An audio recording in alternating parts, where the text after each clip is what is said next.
I'm Sarah Durr. I am the RSVP Volunteer Resource Coordinator. I think I have the best job with RSVP because I get to work with you, the volunteer. Thank you so much for joining me for this online training. We want you to feel very equipped for your volunteering, so we feel that this is very important. After you complete this training, please email me. My email address is sdur@ccozarks.org. RSVP will then send you an evaluation.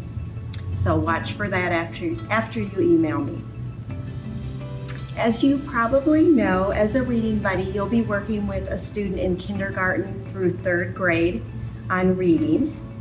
Because you will work with the same student every week, you become a mentor as well as a tutor. And as I said before, today we want to prepare you as a reading buddy. I'm going to go through procedures, timesheets, COVID-19, and then Kevin Huffman and Laura Schultes will be talking to you about working with at-risk students. And Kim Nelms will be talking to you about reading and tutoring basics. So RSVP's goals for Reading Buddies are to improve the self-esteem of the students they are working with, to share a love of reading and books with the students, and hopefully to increase the literacy skills of the students. So as you can see, there's a reading side and a relationship side. Okay, now I'm going to talk about some of the highlights in your Reading Buddy handbook. I'll start with the Reading Buddy job description that you signed when you started as a volunteer. And again, I won't read everything to you, just the highlights. First of all, keep in mind that you are working with a kindergarten through third grade student for 30 minutes each week and one-on-one. If for some reason they would put you with an older student or two students at a time, please tell the teacher and or tell us. We're glad to reach out to the school and explain to them that our grant is set up that it needs to be one-on-one, 30 minutes, K through third. Okay, as far as materials to use when you are working with the students, in the past we have told you that the teacher would provide materials. However, realizing that the teachers are so busy, especially during these times, and probably stressed, we're encouraging you to have materials with you every time. If the teacher provides something, books that they want you to work with the student or some type of literacy activity, that's okay. But if they don't, we would like you to have something. I suggest that you take some children's books with you every time. If you don't have some at home, the public libraries have awesome children's departments. And once you start going to the school, they don't mind you using the school library either. Also, if you'll remember in your all the items that we have given you to use as you are volunteering, there are a lot of hints about other activities you can do with the kids, so be sure to look at those. Also on the Reading Buddy job description page, I'll just mention under benefits, volunteer benefits, we do have a recognition event annually for our volunteers. We also have a Facebook page. If you are on Facebook, please like RSVP Springfield, and I think you'll enjoy the things that we post. We send out a newsletter, usually quarterly.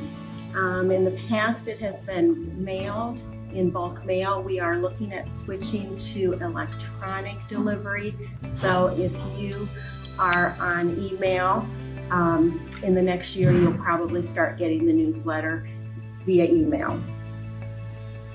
I will tell you also that we have Reading Buddy cafes, usually the fourth Thursday of every month at 3 p.m.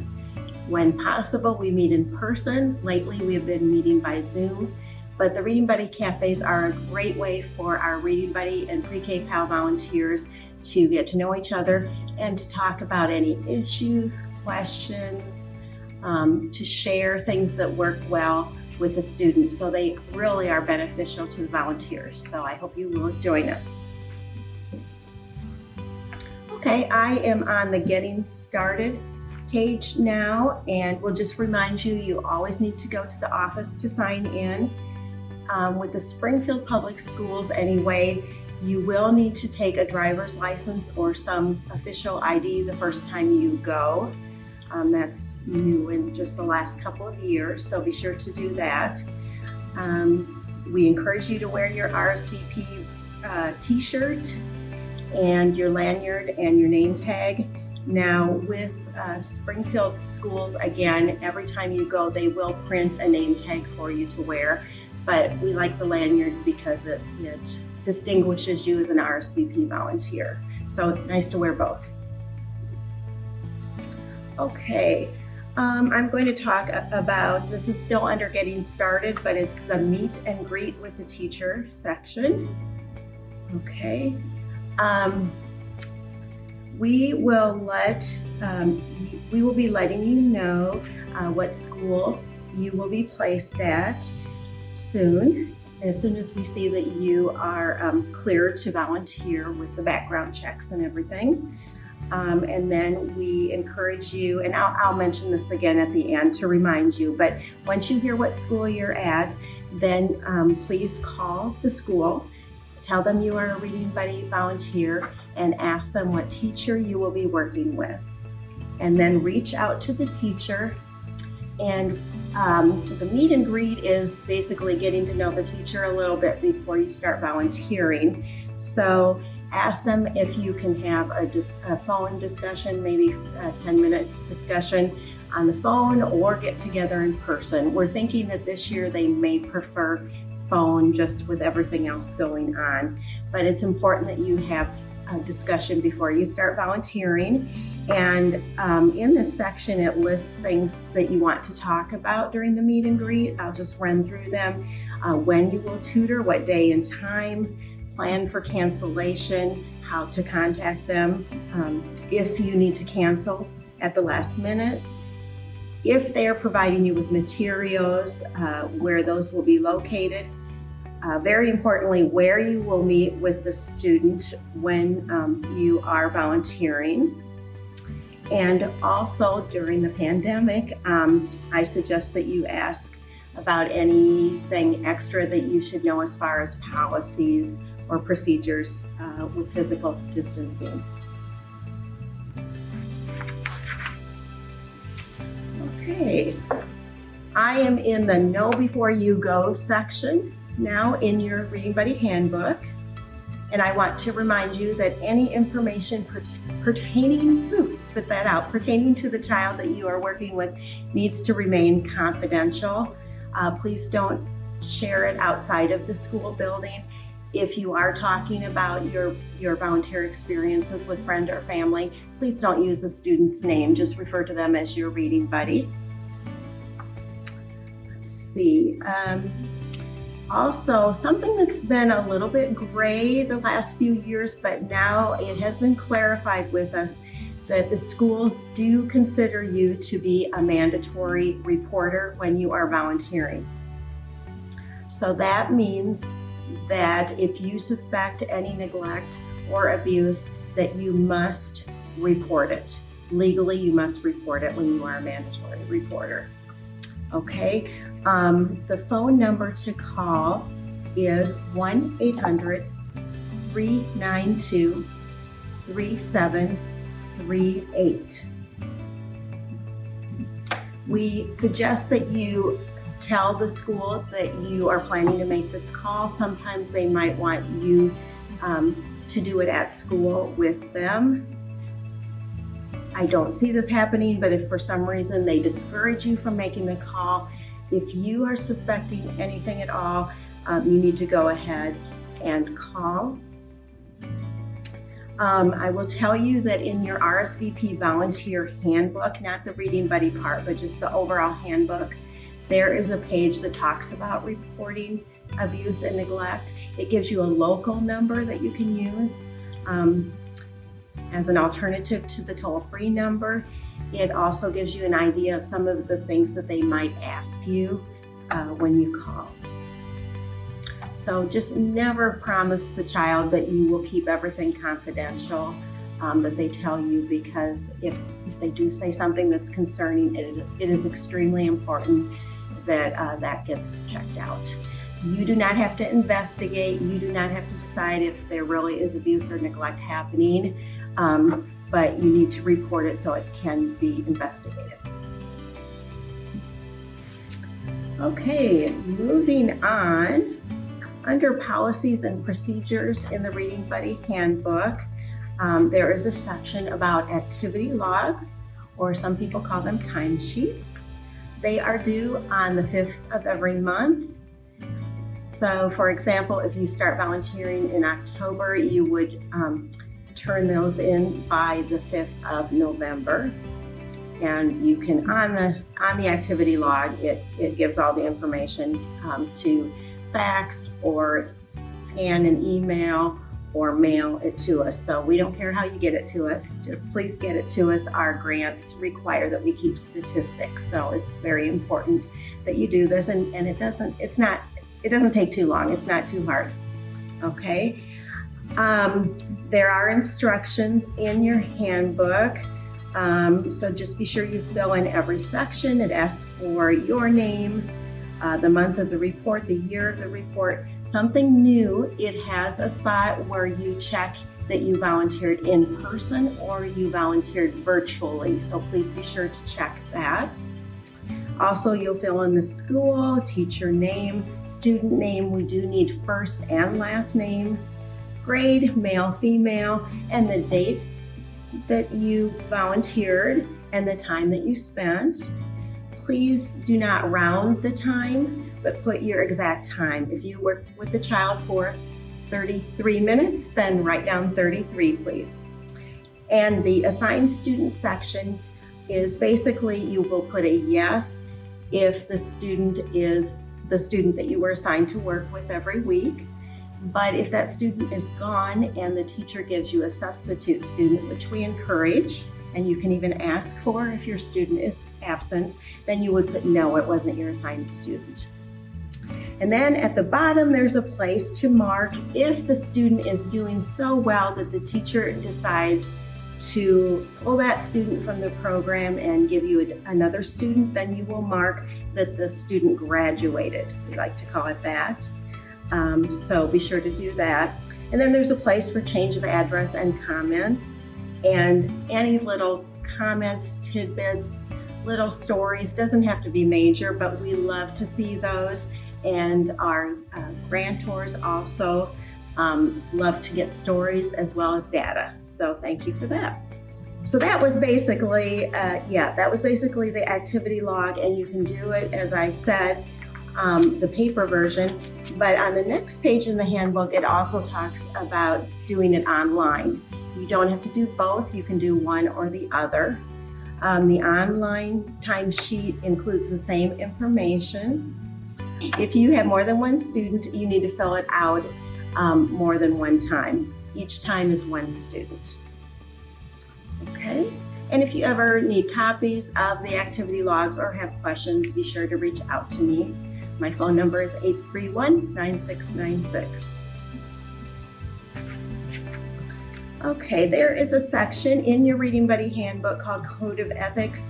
I will just say that the schools always mention that they appreciate your attitude, your dependability, your communication. So thank you for that and for giving us such a positive reputation with the schools. Also in the Code of Ethics section, it talks about gifts. Please do not give any gifts of any significance to the children without checking with the teacher and with us, but generally we discourage that. You will be able to get books at the Reading Buddy Book Fair to give to the children, and they always enjoy that. Stickers, little bookmarks, little pencils, something like that is okay, but you're not there to give them gifts. So I would discourage doing that every week, maybe every now and then. Also, do not give any food or candy to the students without checking with the teacher. There are just too many allergies, and yeah, that's not good. So be sure to check. Oh, we always have to mention conduct, to be sure you meet with the student in a public space, and that's for liability reasons. Yeah, decline if they ask you to sit in a room with the door shut. Better to be, it may be a little more distracting, but better to be in a more public place. And we always talk about touch and boundaries. It's a little different since we are going through a pandemic. Basically, we discourage actually handshakes or touching the student during this time. You can try a long distance hug, maybe elbows. Yeah, it's hard, but that's kind of how it needs to be right now. Okay, I'm moving on to frequently asked questions. So I'll just touch on some of the highlights here. If you are ill or have an emergency and you need to miss volunteering at the last minute, be sure you contact the school, either the teacher directly if you've worked that out with the teacher, or otherwise the secretary, and they're really good at letting the teachers know. If you need to miss Reading Buddy volunteering for an extended time because of health reasons or a vacation, please let the teacher and student know as soon as you can so they are prepared. And I'll tell you, the kids, they look forward to seeing you, so it really helps if they know when possible ahead of time that you will not be there. If you will be missing more than 2 weeks, if you could let me know too, and we try to find a substitute reading buddy. Okay, if the child is having behavior problems, if it's a severe behavior, you do not have to put up with that. We don't want our volunteers to have to put up with that. I would stop your session and say we're going to stop for today and take them back to the class. Okay, but on the other hand, please be patient with the students. They are going to be wiggly, they are going to be fidgety. It's okay for some movement. I know that we didn't grow up necessarily having all that movement in school, but they do it more now. You can take a walk down the hall and look for letters. You can play a little game. Remember, you've got the laminated cards that give you some ideas. They could stand and read, so try something like that. Okay, and I think that is the logistics I need to cover, except I'm going to talk about COVID-19. As a volunteer, expect during this pandemic that when you go to school, you will be asked health questions, and you will have your temperature taken. That's just probably going to be routine. Be sure you follow the district's policies for being in the school during the virus. And again, that's a good thing for you to talk a little bit about with your teacher before you actually volunteer. If you have any of the symptoms that could indicate that you have COVID-19, do not volunteer. Contact the school, explain to them that you won't be able to come, and please call your doctor too. As I mentioned before, avoid handshakes and physical greetings with staff and with students. And of course, if they believe that there is a risk that you might have been exposed to the virus, you will be notified. They will have the records that you were at school, so they will be able to get in touch with you.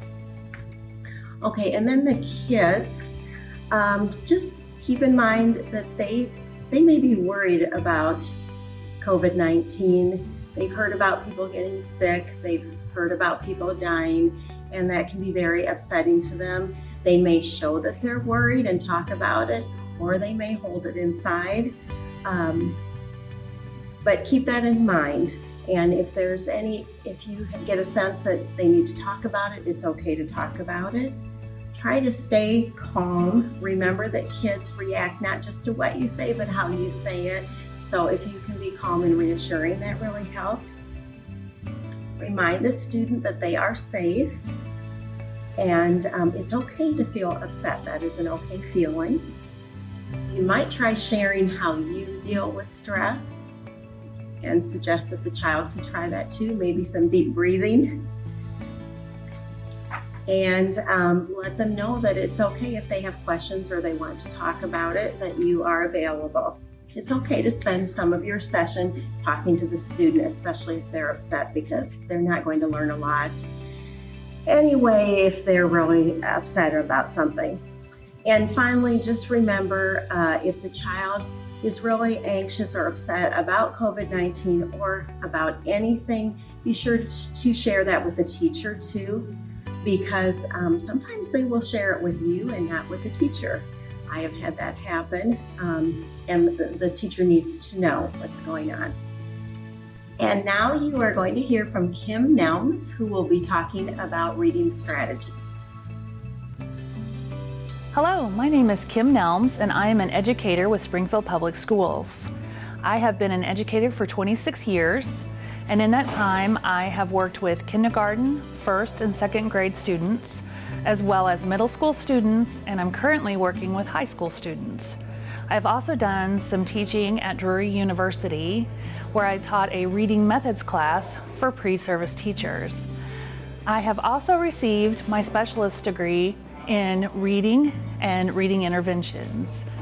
Today I want to share with you some strategies and tips that you can use when working with the students in the elementary buildings. And also I want to tell you a few things to remember when you go out to work with those students. The importance of reading in all aspects of school life. It's important that reading is emphasized in the elementary school age child. Why is it so important? If you think about it, students are in the school buildings 8 to 9 hours a day. During that time, they are not only just learning new items, but they're also honing their craft, so to speak. They are helping themselves, and we, as grown-ups and adults, are helping them as well to hone their crafts and skills to help prepare them for future experiences. Reading is a basic skill that is learned within the first couple of weeks of kindergarten and then continues throughout elementary and even middle school and sometimes into high school careers. Within each classroom, there is time devoted to reading. During that time, a teacher may be working one-on-one or in small groups. Sometimes in a classroom, there are too many children to service all in one day. I know that when I taught kindergarten, first and second grade, I would have 28 to 32 students in a classroom. Small group instruction was what I had to use mostly for reading instruction, and I really lacked the time to do one-on-one instruction with students. It was so important that I got to each child every day, but sometimes that didn't happen. I could see that if they didn't meet their reading goals, or if reading didn't happen in a time span that I needed it to, other areas of the curriculum were faltering as well. That's why reading is so important to every aspect of school life. Reading is helpful for math, such as word problems and different functions. Just reading the directions on a recipe, those types of things. Reading is important with history, social studies, science. Reading is needed in every area and every aspect of a student's life. That's why it is so important that we are there to help, to nurture, grow, and develop the skills that students need to help them succeed in their school life. I want to give you some statistics about students that are reading on grade level and students that are not reading at grade level currently. In 2019, NAEP, which is the National Assessment of Educational Progress, put out a study of fourth grade students that were tested in reading, and then they showed the results at the end of the year, the Department of Elementary and Secondary Education. NAEP showed that of those fourth graders that were tested in 2019, here in Missouri, 64% were currently at grade level or above. That sounds like a great statistic, doesn't it? But then you have to look at what was the percentage of students that were below grade level, and that would be 36%. Okay, 36% doesn't sound like a lot, but if you think about that, in one school building, in one classroom, what do you think that 36% would look like? Sometimes in my classrooms, it would be maybe half of my students that were not on grade level reading. So I had a huge task ahead of me at the beginning of the year to ensure that every student was reading at grade level by the end of the year. Sadly, that does not always happen. And that's when I would reach out for help from people like my RSVP friends that would come into my classroom, and they would help these students by fostering their literacy skills and providing a relationship so that my students felt more empowered and comfortable with learning how to read and believing in themselves that they can do that. Volunteers, I have some suggestions for you that I have noticed when I've had RSVP in my classroom, as well as when I have worked with different RSVP members in the community. You do not have to be a teacher. In fact, I welcome anyone in that just wants to build a relationship with a student, give them the time that they so deserve, help them to see that they are capable of reading and learning, and then help to build that self-esteem that might not be there in that student just yet. So don't worry, you do not have to be a teacher to be an RSVP volunteer. One of the most important things about RSVP is that time and again you are told it's just about the relationship, and that is so true. I saw that several times when I was in the classroom with the elementary student, and they would ask me, when is my reading buddy coming? When will the RSVP person be here for me today? It wasn't that they were wanting to get out of the classroom. Okay, maybe they were, but they were also looking forward to that person who spends time with them, calls attention to the things that they need to work on in a loving manner, and then also gives them support and shares with them in their successes. I can tell you several stories of students that would come back to the room after being with an RSVP volunteer and say things such as, they told me that I'm reading better this week than I did last week and that I am a superstar. Or, hey, look what my RSVP volunteer did. They brought me a pencil because I passed my reading test last week. Thank you so much, Mrs. Nelms, for letting them know that I'm doing better in reading. One instance was when one of my RSVP volunteers, Miss Marlis, had come into the room and asked for her student that she had been working with several times. The student had been sick and been out for several weeks. They had just returned to school and still not feeling themselves. So when they returned back from being together for their reading time, the student told me, Miss Marlis told me that she really missed me while I was gone. Do you think that's true? And I said, yes, I think that one of the reasons Miss Marlis comes isn't just to help you with your reading, but I think that she genuinely cares about you. The student began to cry. Sometimes children just need to know that there's other people out there in the world that care about them beside mom or dad or the teacher or the school personnel. You do make a difference, and the relationships that you build with them every day is what is so critical and such a great part of this program. I want to also remind you that reading aloud is so very important. Kids can hear and retain more information when they're read to. When you have a baby in the hospital, one of the first things that you receive as a parent are books that you can read to your baby. Reading is so important, and that read aloud time is not only a connection with people, with each other, with the child and the adult, but it's also a great way for their brain to learn more information, to take in things that they might not be taking in by reading it themselves. And also, It helps them to visualize and summarize different parts of a story, which help with creativity, thinking, critical thinking, and higher level learning. So when you read aloud with your reading buddy, just know that it is important and it is okay.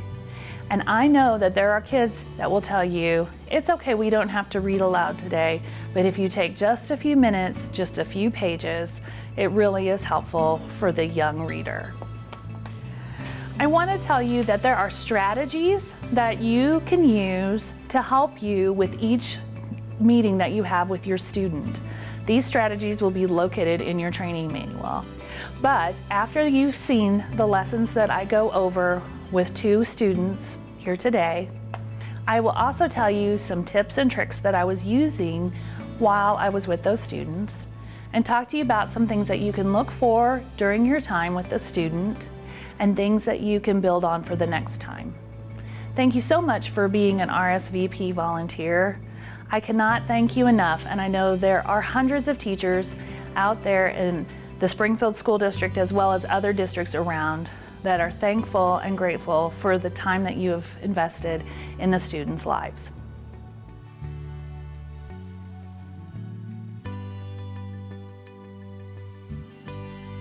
Hi, Tuff. I am so glad that your teacher said that we get to work together. So before we get started, I just want to know a little more about you. Like, tell me something that you like to do. What's your favorite thing to do? Watch Netflix. Ooh, watch Netflix. What do you like to watch on Netflix?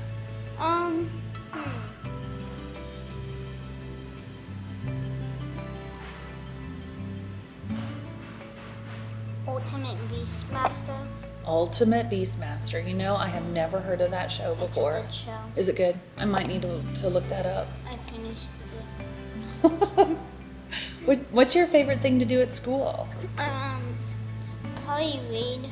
Ooh, you like to read? That's awesome. Probably read or go to PE.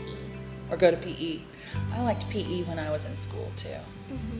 Because we got to play different games. Do you guys still play games and Yeah. and run? Yeah, I like doing that too. Our PE was a cafeteria too. Oh, well, that's kind of fun. Well, your teacher told me that there is a book that you have to read, that you are supposed to read the story to me. Was it Can I Play Too, I think? Was the story in here that we had to read? I don't remember. Do you remember what you were supposed to read? No. Okay, well, we'll find something. And then she said we have a writing assignment, but I tell you what, if you can get through all of that, we have this really special book we can read together called Dog Man. And it looks to me like it's like a comic book, isn't it? Oh, how fun. So maybe if we get all of our work done, we can read some of this together. All right. Okay, well, Tuff, go ahead and open up to the page that you need to start on. And do you want me to read some of it with you, or are you going to read it all to me? Which book do you want me to read? Which book did you think we were supposed to read today? I think it's like Can I Play Too? Okay, so let's find that. And then, do you want to share the story? I can read some and you read some, or do you want to read it all to me? Read it all to you. Oh, you're going to read it all to me. Wow. That'll be great. I like it when people read out loud to me. Oh, that's the Watch Me Toss the Ball. Today you will read. Today I will fly. Today I will fly. No, you will not fly today. You will not fly tomorrow, or not next week. You will never fly. Good luck. Good job, Tuff. There's the pigeon. I know. He's usually hiding in there somewhere, isn't he? Hey, can you find page 32 for me? I want to tell you something I noticed on page 32. When you came to page 32, Look at that. Those words. You jumped. You know how you read it? You went like this. You jumped. And that's exactly how I think the author wanted you to read it. How did you know how to read it like that? Oh, what's at the end of that sentence? I forgot what it's called, but it's like something that exciting happens at the end. The exciting mark. So an exclamation mark. So when you see that at the end of the sentence, you know to make it exciting. Good job. I really like that. I'm so proud of you. You read so well. Well, now your teacher said we need to write about your reading. So I know That's my face. That's your face, the sad face. I'll help you with your writing though, okay? We'll get through it. What do you think we could write about today? I don't know. Well, we could write about something you did last night or something you did with your friends. Maybe your favorite part of the book. Something you like to do. I know that your teacher said that you guys have been writing about animals. We could write about an animal. So if we wrote about an animal, what animal would you like to write about? A bearded dragon. A bearded dragon. Okay, I think we have our writing idea for today. Tough, that was such a great story about the bearded dragon. Thank you for writing with me today. I know there were some spots that were tough. And your name's tough. All right, you're right. We get to read Special Dog Man now because we made it through all of our hard work. So do you want to read a page to me and I read a page, or you want to just read it to me by yourself? All of it? You're going to read all of it? No. Why don't you read a page to me? Oh, I love this. Petey, wake up. You're on TV. Come on. You gotta see it. Last night. Do you know that? Strategy was... That's a hard one. What does it start with? In So we know it's going to say at the beginning. narrowly Awesome job. Narrowly? Yes, narrowly. Look through the word averted. So last night's tragedy was narrowly averted. Thanks to the Super Buddies. But the biggest surprise of the night was the heroic bravery of Petey the cat. Very good.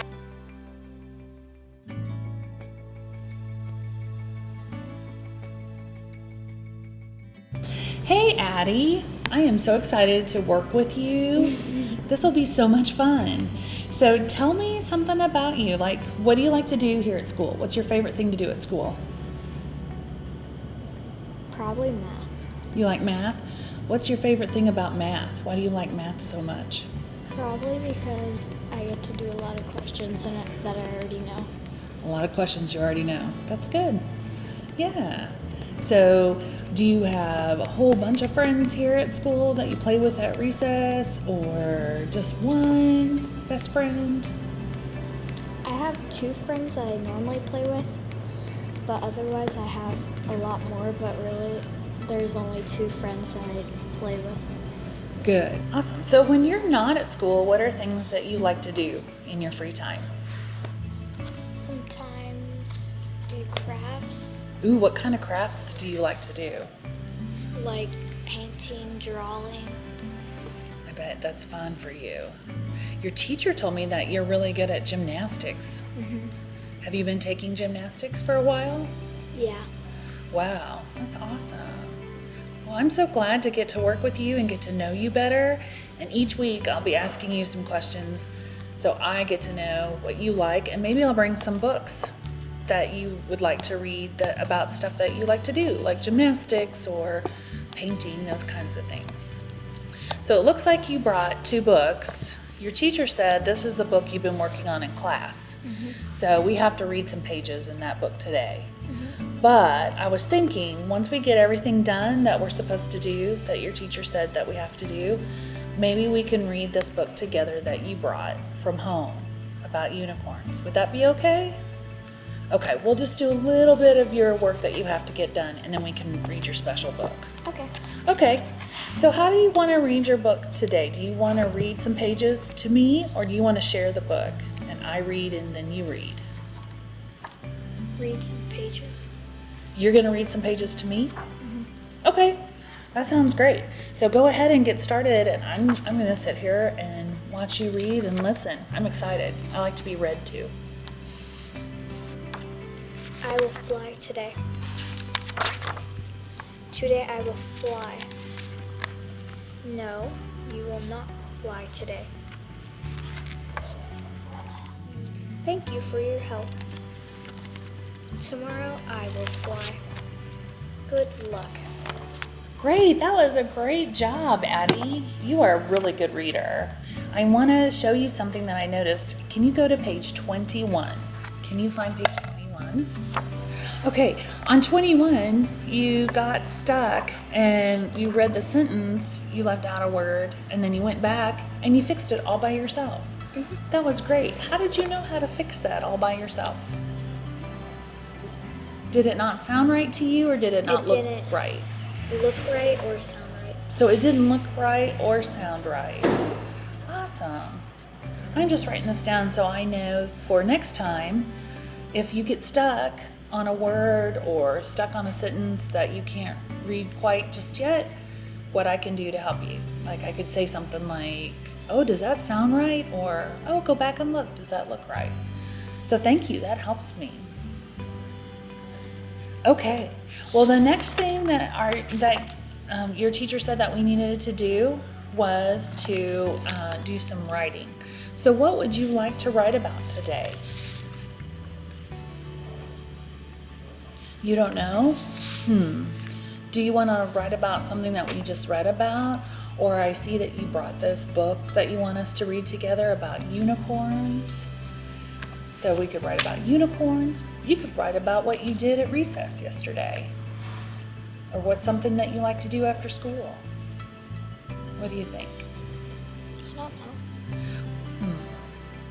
Well, let's see. Why don't we write about unicorns? So what do you like about this book, about a unicorn book? That they go on adventures. Ooh, that they go on adventures. Okay. So we could write about a unicorn, just one unicorn or several unicorns? And they're going to go on Just one. Just one. So there's a unicorn. Does it have a name? Patricia. Patricia. I love it. So Patricia the unicorn is going on an adventure. Where do you think she's going to go on an adventure to? To another unicorn land and find more. Oh my goodness, what a great story. Okay, so we will go ahead and write about that today. We can write together if you want to. Wow, your writing was so good. I loved writing that story with you about Patricia and the unicorn. It was super. I'm so proud of you. All right, well, like I promised, if we got through everything your teacher said we had to do, then we can read some unicorn book. Would you like to read a page and then I read a page, or do you want to just read a page to me, or how would you like to do that today? Just read a page. You're going to read to me? This has been great. You've read to me the whole time today. I love hearing you read. Okay, well, I guess I'll hand you the book then. Ugh. That's a big book. You got it okay? All right. I'm excited. The Secret History of Unicorns. Oh, wow. All right, a few things that I want to go over about the lessons with the students today. So with Addie, you notice that she is a reader that is reluctant to read. She's quiet, and at times she seems unsure about herself. So with Addie, it's a lot of praise and telling her that she can do it. She is really talented in reading if she just gets that special boost from her teacher or from the adult that's working with her. Also, I wanted to point out that she did some great strategies. When I asked her to go back to page 21, and I said to her, "How did you know to fix that sentence?" And she said to me, "Oh, it didn't look right and it didn't sound right." I wrote that down, and then the next time I meet with her, if she gets stuck on something like that again, then I know that I can give her that prompt. Does it look right or does it sound right? And then she can fix it herself. That was perfect. Just those few little items that you can work on with the students are so beneficial. They will really help the student go further in their reading. And if they read it flawlessly for you, praise, praise, praise. And if they don't read it flawlessly for you, praise, praise, praise. Again, we're really working on the relationship and just fostering the relationship with the student and building their self-esteem. I also like that she had a difficult time coming up with something to write, but once we started writing about Patricia and the unicorn, she just took off. She had a whole story in her head, and that was perfect for what we needed for today. Let's talk about Tough. Tough loves to read. I did a video for RSVP last year with Tough, and he was very reluctant. He has really grown as a reader over the year. I wish you could see the before and after. I'm so proud of him and his reading abilities. He is very confident and he will take on the challenge. I like that about him, and that's what I was trying to praise him for several times.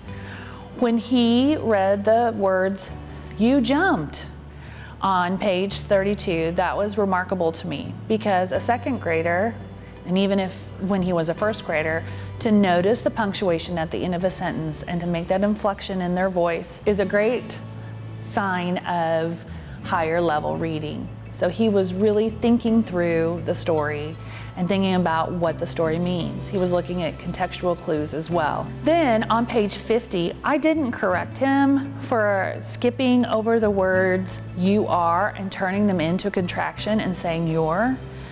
Just remember that you don't have to pick out everything that they struggle with. By the time you're done with the story that they are to read with you, if there are several different errors, just choose one or two. Research shows that the less that we point out when they have a miscue or an error, the stronger they become as a reader. Then they'll start to develop the habit of figuring those things out on their own. And that's what we want them to do, is to be a self-reliant reader. One other thing to point out about Tough is when we were reading his Just for Fun book, he had those tough words, which was narrowly and adverted. I hardly had to help him with those words at all. All I had to say was, what does the word start with? He said N, and he looked through the word to figure out the rest of it on his own. With averted, all I had to say is look through the word. He figured that out, and then I went back and reread it out loud just to emphasize and reinforce the correct words in his mind.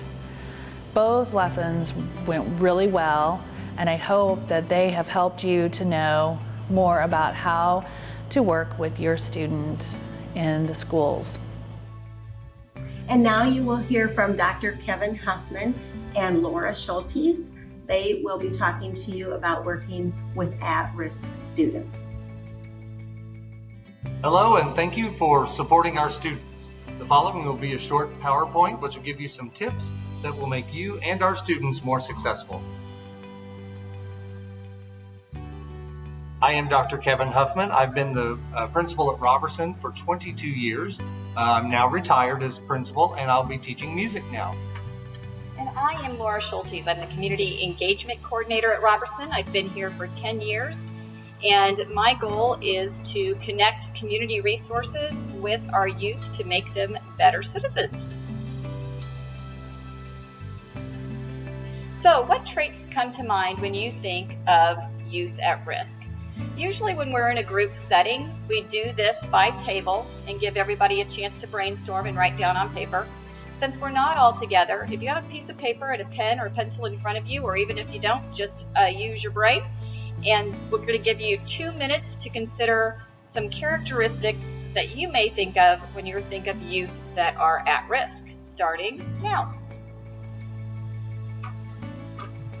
Obviously, we don't know what came to your mind, but we always get a lot of variety of answers. The answers that you see on the screen here right now are the ones that usually bubble up to the top. They're usually pretty consistent among every group that we do. That doesn't mean that whatever answer you put on your page wasn't correct, but these are the most common ones that typically float to the top. At risk doesn't always look like you might think.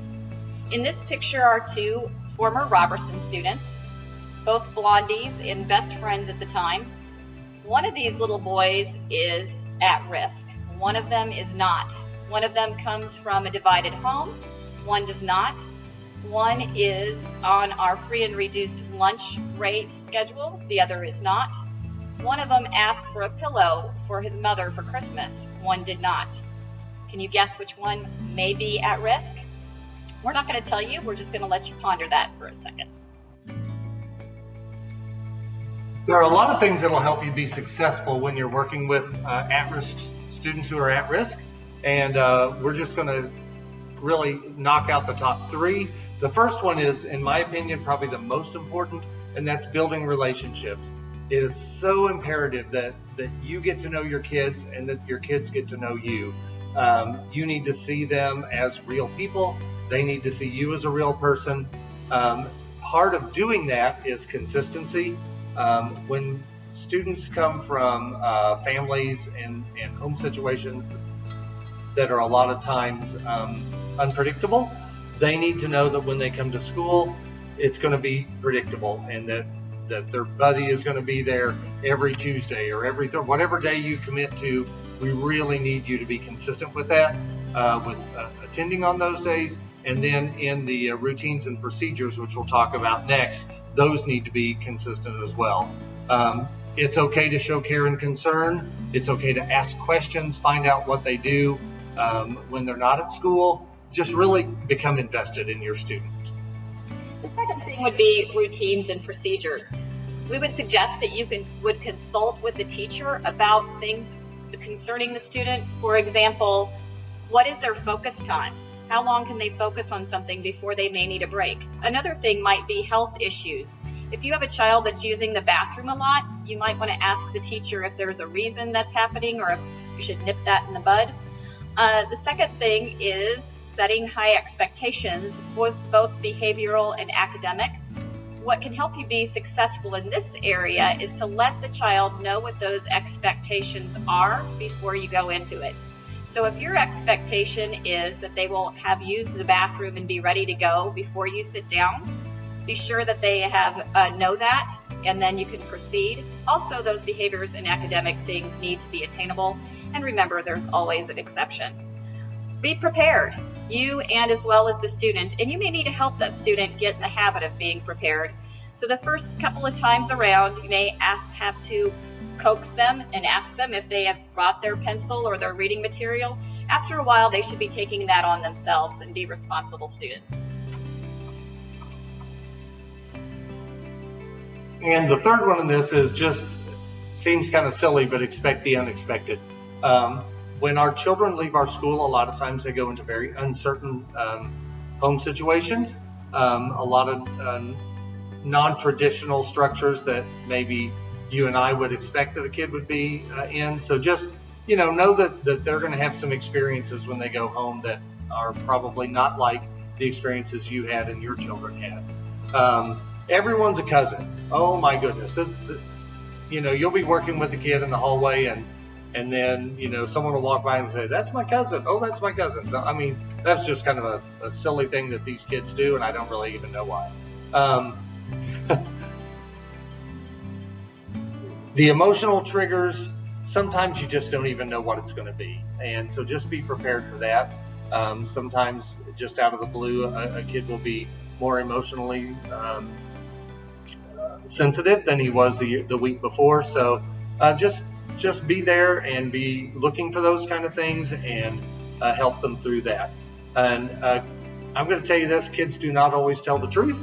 They come up with some whoppers sometimes, and part of that's just really part of the fun, and you can use that in your writing with them sometimes, but sometimes everything a kid says is not going to be true. I know you have talked about this probably in your training already. We wanted to reiterate that you are a mandated reporter, and below are 3 bullets that you can just really look at and know that these are some things to look for and watch for, and some ways of dealing with that. But yes, you are a mandated reporter. At our school, we make several hotlines a week, sadly, but it's always in trying to take care of the kids and doing what's best for them. And I'm just going to tagline on to that from Dr. Huffman. Even though this doesn't fall under mandated reporting, a lot of times you may find that a child will tell you something that they haven't told their teacher yet that is significant. So if you hear something about somebody in the family going to prison or a living situation that has changed, please go ahead and report those things that may be curiosities to you, or just make the red flags go up to your teacher so that she can address those situations. When in doubt, report. If you don't know whether you should or not, you might as well do it. It's not going to hurt anything. And sometimes, a lot of times, the reports we make are just taken as documented calls, but that's okay. We've done our part in trying to help the children, and so that would be my advice to you. If you have a doubt, go ahead and report, and you'll see the number right there. You can also report online now, but you have to have an account set up, which is not a big deal. But for your purposes, and as few of times as you'll do this, I would say just make the call. As a building, we are responsible for tracking all the calls that come from our building. So make sure that you report, if you do make a call, make sure you report it to either your school administrator or the counselor or the secretary or someone, so that it becomes part of our school-wide records. Individuals who have made it out of poverty usually cite an individual who made a significant difference for them.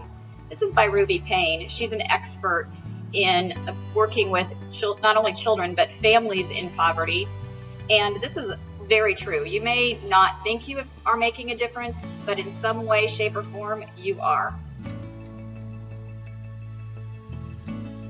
If you have any questions, you can reach us here at these sites. And if you want to call the school, you can talk to any of us. Again, I'm not the principal anymore, but I'll be glad to talk to you and answer any questions that you have. And I know Laura will certainly be glad to talk to you and help you through any questions that you have. Please reach out. Occasionally we have community partners that also ask us, in addition, if there's something they can do as an individual or with another group that would help better our school or our student situation. And so if that's something you are interested in, I would love to talk to you. In addition, we've left you with some resources that you might want to look at to further your knowledge of working with youth at risk. Of these that are on this page, I would say the Ruby Payne, that book, or really you could just Google Ruby Payne and find out a lot of information. She's real easy to read and understand, and just has a kind of a down-to-earth way of saying things that help those of us who are working with these students to understand them better. Thank you for being with us today. I guess that sums it up. And have a great year. We look forward to seeing you in the building. Bye. Thank you so much for joining us today for this training.